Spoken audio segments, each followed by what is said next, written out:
Yeah, I want to just talk more about like the world we live in and what things are. I mean,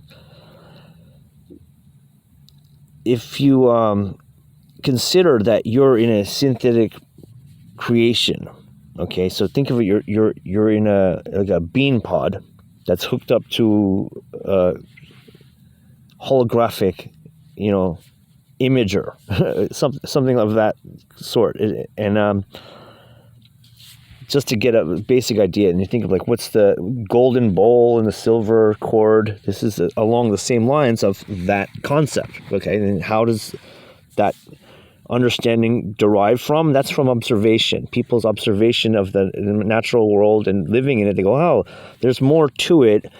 What does it look like? It looks something like in a golden bowl and a silver cord. If people understand the reference, that's pretty observed in this an observed phenomena that people have like, hey, I think this is how the world actually is. This is what they see, touch, and smell. This is how they understand the world. They go, this is how it is, and I would say it's correct. It's correct, and so I mean, like I said, you're in a bean pod and you're connected to some kind of holographic imager, and that's the world you're living in. It's a synthetic world. You're in this created world. But now, looking in terms like this, you're in your intersection of this. You're in your experience. So it's kind of like you're in a little hamster ball, a plasmatic hamster ball.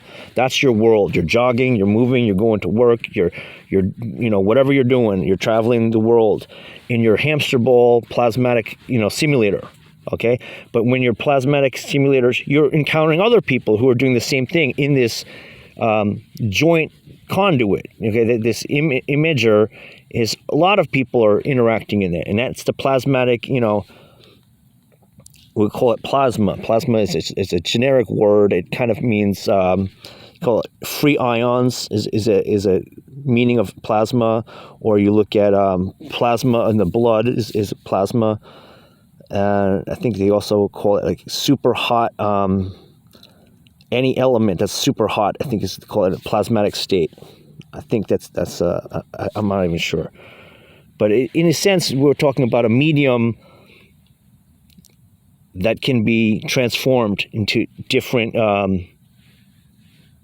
correlations. That's why it's in your blood. It's transformed to different functions, or it's kind of like water.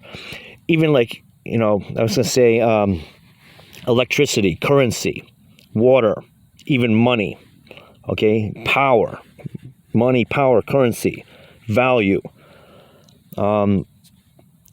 That's because, when we say currency is electricity, currency is money, and currency is a fluence of currents of water, plasma. This is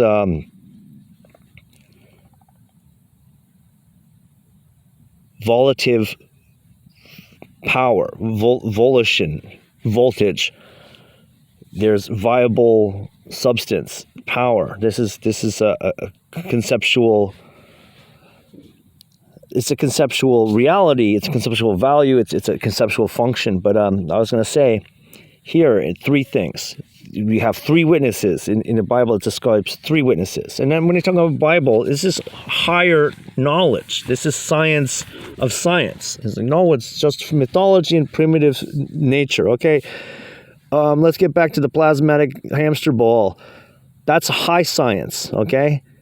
And then you go, well, what's valuable in life? And if you ask people what's valuable, loyalty is valuable. Okay, fidelity is valuable. Okay, and to God, what's valuable? These things, fidelity and loyalty, is valuable, and that's valuable to us, not to simpletons. Simpletons value there's not to not be unvalued. You value fair weather and good times, and all the niceties of life. These are valuable things, and so too that's valued in the Bible as well by our higher beings.